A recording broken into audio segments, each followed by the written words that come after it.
C'est moi qui ai le micro en premier, donc je me permets quand même une question sur l'un de tes collègues, à savoir Dayo Upamecano. Il avait été en difficulté en équipe de France, il avait d'ailleurs été beaucoup critiqué. Est-ce que tu as senti chez lui un déclic pendant cette Coupe du Monde, peut-être dans l'ordre mental? Est-ce que tu sens qu'il est différent et libéré? Déjà, bonsoir à tous. Et par rapport à mon collègue Dayo Upamecano, non, pas sentir un déclic, non, pas forcément, car j'ai connaissance de ses capacités en ayant joué avec lui pendant plusieurs années et en regardant également ses matchs au Bayern Munich. Je pense que tout le monde a conscience du talent et du niveau qu'il a. C'est vrai que ce qu'il nous montre durant cette compétition est exceptionnel, mais c'est tout à l'image de son niveau, donc il n'y a rien de surprenant et il faut qu'il continue comme ça. Oui, bonjour Ibrahima, Louis Vix, Sport Plus Canal. Adrien Rabiot va vous succéder juste après en conférence de presse. Est-ce que vous pouvez nous parler du joueur qu'il est, de l'homme qu'il est dans le vestiaire, l'image que vous aviez de lui avant peut-être de le retrouver là en équipe de France pour cette Coupe du Monde? Et est-ce que vous êtes surpris par la dimension qu'il prend sur le terrain pendant ce mondial? En toute honnêteté, moi je ne connaissais pas Adrien Rabiot personnellement et j'avais jamais vécu dans un groupe avec lui.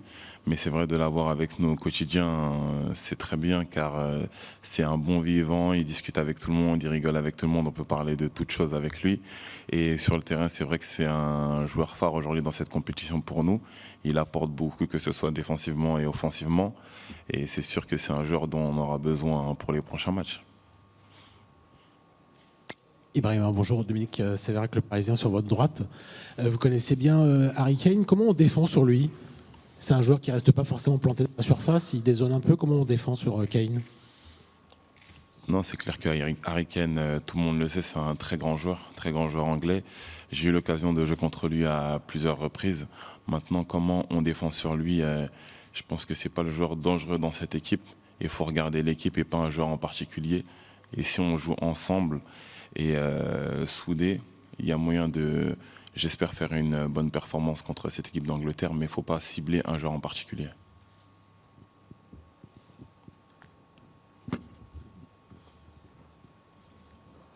Bonjour, Nicolas Le Gardien de Sud-Ouest. Ça fait maintenant 2 ans que tu es en Première Ligue. Qu'est-ce que ça t'a apporté? Qu'est-ce que c'est différent, le foot anglais, par rapport à ce que tu connaissais à Leipzig? C'est clair que le foot anglais, ce qui m'a apporté, c'est une concentration beaucoup plus importante, car les matchs sont d'une intensité assez exceptionnelle. Et la concentration, on doit l'avoir jusqu'à la dernière minute, car une erreur, c'est pas pour comparer avec la Bundesliga, mais quelques erreurs en Bundesliga, tu vas pas forcément l'écouter, mais en Angleterre, tu les payes cash. Et je pense que c'est ça, et l'agressivité et le physique, et que chaque équipe peut être dangereuse, qu'elle soit dans les premières places du tableau ou en dernière position. Chaque équipe est dangereuse et il faut être concentré chaque week-end, et chaque match est très important et très difficile. Et c'est ce que ça m'a apporté la Première Ligue. Bonjour Ibrahima, Alexandre Carré pour Beansport. Kylian Mbappé était absent hier de l'entraînement, ça a fait beaucoup parler, notamment du côté anglais également. Est-ce que vous avez des nouvelles rassurantes à nous donner à son sujet? Bien sûr, non, bien sûr que j'ai des nouvelles rassurantes. Après, nous, ça n'a pas beaucoup parlé auprès de nous, mais aujourd'hui, pour les joueurs qui avaient joué, c'était une petite séance récup J+1 comme la veille, on était avec les familles, on a eu un jour off. Et je pense que c'est avec le groupe ou avec le coach, il a décidé de rester en salle, mais rien d'inquiétant. Donc non, il n'y a pas une polémique à avoir là-dessus. Bonjour Ibrahima, Xavier Giraudon, Infosport Plus Canal. Beaucoup de questions dans la conférence de presse anglaise sur Kylian Mbappé et Kyle Walker. Qu'est-ce que vous pouvez nous dire de lui? Et je reviens sur les attaquants anglais, vous les affrontez.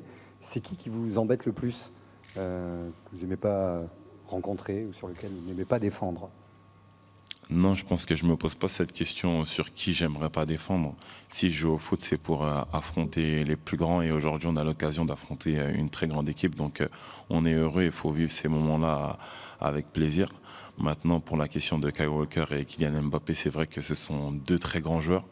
Kyle Walker, pour l'avoir affronté et pour avoir vu aussi ses performances, je pense qu'il fait partie des meilleurs latérales droits du monde actuellement. Et c'est vrai que ça va être une très belle bataille avec Kylian, et j'ai hâte de voir cette bataille-là. Bonjour Ibrahima, Hugo Delon du journal L'Équipe.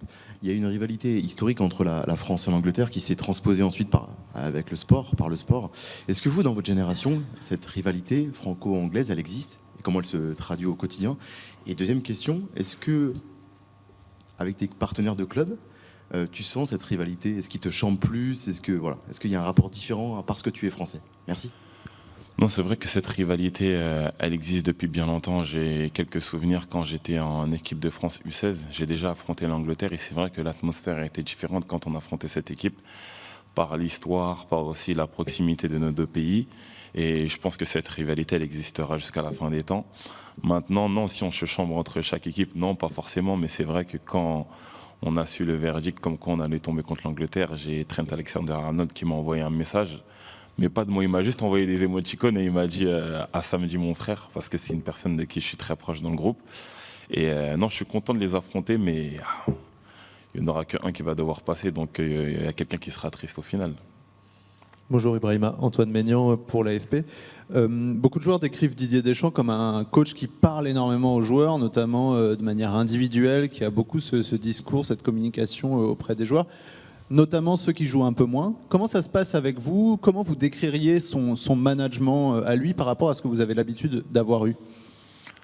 Moi, c'est vrai que c'est quelqu'un qui parle souvent avec les joueurs en individuel et toutes ces choses-là, mais j'ai pas le ressenti qui m'a beaucoup plus parlé par rapport au fait que je ne joue pas ou quoi que ce soit. Mais après, ça reste un coach qui a sa personnalité. Chaque coach a sa personnalité par rapport à ça. Et si je peux faire une comparaison, par exemple, avec Jürgen Klopp, ça va pas être le coach qui va venir me parler si je joue pas ou quoi que ce soit. Donc, moi qui me parle ou qui me parle pas par rapport à ça, c'est pas dérangeant du tout. Bonjour Ibrahima, Stéphane Bianchi du Parisien. On parle beaucoup de cette attaque de l'équipe d'Angleterre. Il y a aussi une défense qui tient plutôt la route. Ils n'ont pris que 2 buts le premier match contre l'Iran. Vous, en tant que défenseur, comment vous voyez cette défense et quelle serait la façon de la faire plier? La façon de la faire plier, je pense que ça c'est une question aussi qu'on peut poser à nos attaquants, pas qu'à moi. Mais après, encore une fois, le football, ça ne se joue pas à 1, à 2, à 4. C'est l'ensemble de l'équipe. Donc, si je dois miser sur quelque chose de leur défense, il faut parler du collectif. Comment les embêter collectivement et pas par rapport seulement à leur défense. Car s'ils sont en bloc et ils sont ensemble, c'est que ça va être beaucoup plus compliqué. Mais il faut parler de l'équipe et je pense que ça, c'est le travail du coach de nous montrer certaines choses que nous, on ne voit pas car nous sommes sur le terrain. Et avec toutes les consignes qu'il nous donnera, on essaiera de les appliquer pour essayer de les embêter un petit peu sur le terrain. Bonjour. Comment jugez-vous l'exploit du Maroc hier? Et deuxième question, vous avez affronté la Tunisie. Quel est le joueur tunisien qui vous impressionne? Merci. Par rapport à la qualification du Maroc, non, franchement, félicitations à eux. Je pense qu'on peut leur dire félicitations, c'est un exploit. Ça faisait longtemps qu'une équipe africaine n'était pas arrivée à ce stade de la compétition. Maintenant, s'ils en sont arrivés là, c'est qu'ils le méritent. Donc, on ne peut pas faire 1000 débats là-dessus. Et je leur souhaite tout le meilleur pour la suite de cette compétition. Et par rapport à la Tunisie, je n'ai pas de nom en particulier, mais je vais parler de Nader Gandri, car c'est quelqu'un que je connais personnellement. Et contre nous, il a fait une très belle performance et j'étais content pour lui. Oui, bonjour. Grégory Schneider, Libération. Quel bilan vous faites du comportement de l'équipe sur les coups de pied arrêtés offensifs et défensifs depuis le début de la compétition? Défensif, c'est vrai que il y a eu un match où il y a eu une mauvaise entente et on n'a pas suivi les consignes qui nous avaient été données. On a pris un but, malheureusement. Mais il vaut mieux que ça arrive à ce moment-là qu'à un moment décisif pour nous. Donc on a appris de nos erreurs et je trouve que depuis ça va beaucoup mieux défensivement. Maintenant, offensivement, on joue contre des équipes qui sont fortes défensivement, donc c'est pas facile de marquer. Mais on va continuer, persévérer et j'espère qu'on mettra des buts, soit sur coup de pied arrêté ou dans le jeu. Angus Scott from ITV Sport in England. Can I ask what you see as England's biggest threat to you? Qu'est-ce que c'est la plus grande faiblesse de l'équipe d'Angleterre, la plus grande menace? Ça, j'en ai aucune idée. En toute honnêteté, même si je savais, je l'aurais pas dit ici. Je pense que je peux pas partager certaines informations qui doivent être confidentielles pour nous, mais j'en ai aucune idée. Et je pense que si vous posez cette question-là à certains joueurs anglais, quelle est notre faiblesse, je pense également que ce sera difficile de répondre à cette question des deux camps.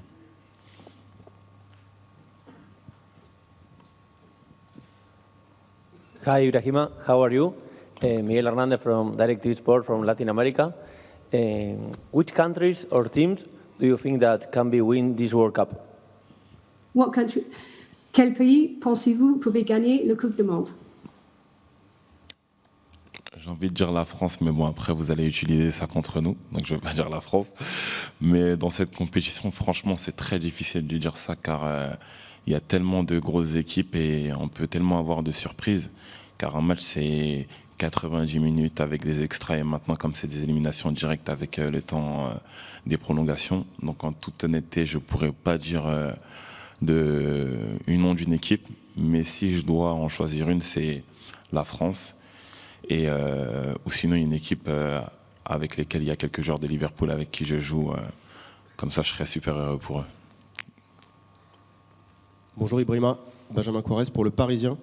Une petite question un peu d'ordre privé du vestiaire. Est-ce que tu peux nous raconter si tu as une superstition avant les matchs, un geste que tu répètes ou un vêtement que tu portes, et sans révéler trop de secrets du vestiaire, est-ce que d'autres partenaires ont des superstitions avant les matchs, et est-ce que tu peux nous en révéler quelques-unes? Merci. Moi, alors ça, non, pas du tout. Je suis pas quelqu'un de superstitieux. C'est pas quelque chose qui existe ça chez moi, pas du tout. Après, les autres, j'en ai aucune idée. Sûrement, je sais que j'ai déjà joué avec des joueurs qui doivent avoir un rituel avant chaque match, mais moi, à titre personnel, j'en ai pas. Et je fais pas forcément attention à si quelqu'un en a un ou pas. Donc voilà. Allô, Brahima, c'est Lassana Camara de Pan-African Football. Brahima, vous avez des origines maliennes. Vous intégrez cette équipe-là, même origine que N'Golo Kanté, même langue, soninké.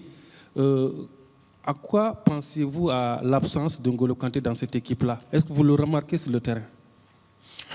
Non, c'est vrai que N'Golo Kanté pour la France, c'est un très grand joueur et c'est une grande perte, mais comme on l'a dit depuis le début de la compétition, il y a beaucoup de joueurs qui sont blessés. Maintenant, la France, on a la chance d'avoir des joueurs un peu partout à chaque poste de très très très bonne qualité et qui aujourd'hui sont là pour les remplacer entre guillemets. Et je pense que depuis le début de la compétition, on ne parle pas forcément de ces joueurs qui sont absents aujourd'hui.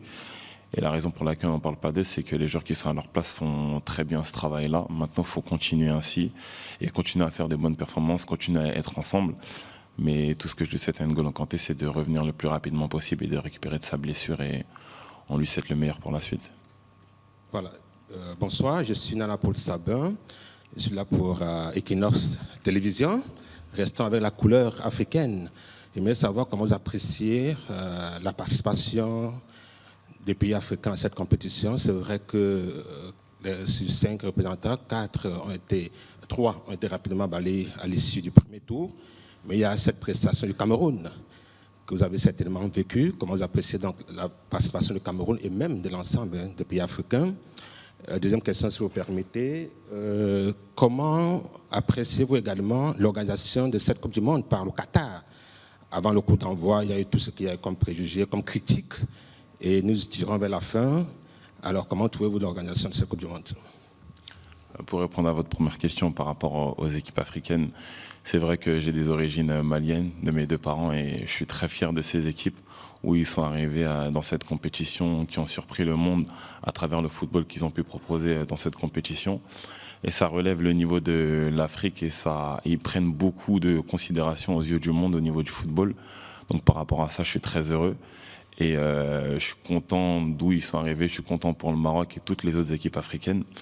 Maintenant, c'est vrai que moi, je me concentre sur la France car c'est l'équipe pour laquelle je joue. Et je nous souhaite avant toute chose à nous le meilleur, mais je souhaite le meilleur aussi à toutes les équipes africaines, c'est clair. Et par rapport à votre deuxième question, c'était quoi votre deuxième? Ah oui, et par rapport à votre deuxième question, l'organisation, après, en toute honnêteté, moi, je suis dans le camp de base. Je vais m'entraîner, je vais au match. Ça veut dire, j'ai juste quelques échos sur les réseaux sociaux de ce qui se passe aux alentours. Mais de ce que dit ma famille, de ce que me disent mes amis, l'organisation est exceptionnelle. Il y a beaucoup de critiques maintenant. Toutes choses dans la vie sont critiquées, on ne peut pas faire l'unanimité.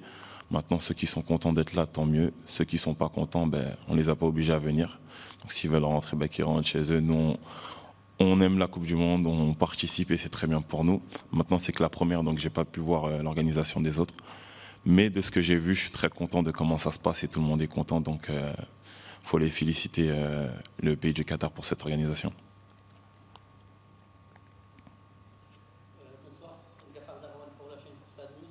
Vous êtes un nouveau joueur de l'équipe. Vous êtes bien interagi? Merci.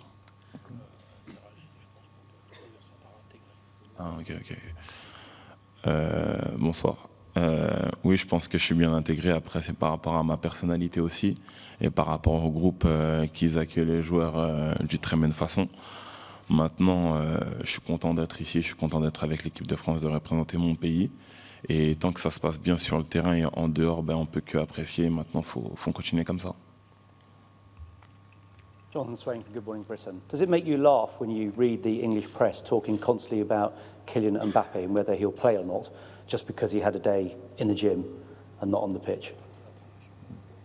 Est-ce que ça vous fait rigoler de lire dans la presse anglaise que Kylian Mbappé va peut-être jouer ou pas, puisqu'il y a eu un day off hier? Est-ce que ça me fait rire d'entendre que Kylian il va jouer ou pas parce qu'il a eu un jour en salle?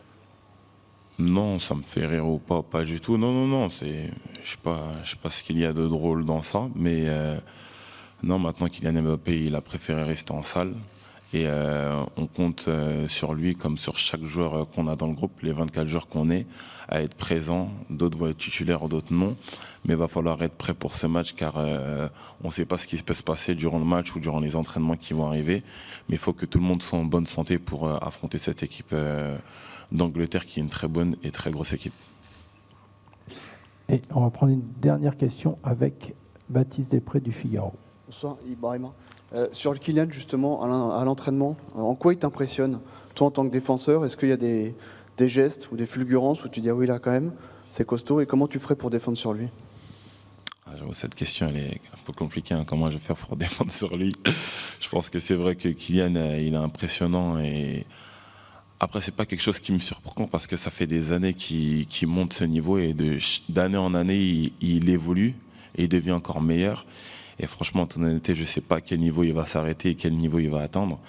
Et maintenant, ce qui est impressionnant, c'est sa vitesse d'exécution, sa puissance, sa sérénité, sa technique et sa vitesse surtout. Donc maintenant, on a la chance de l'avoir dans notre équipe et pas contre nous. Et j'espère qu'il va nous faire encore du bien comme il l'a fait jusqu'à présent dans cette compétition et dans le futur également.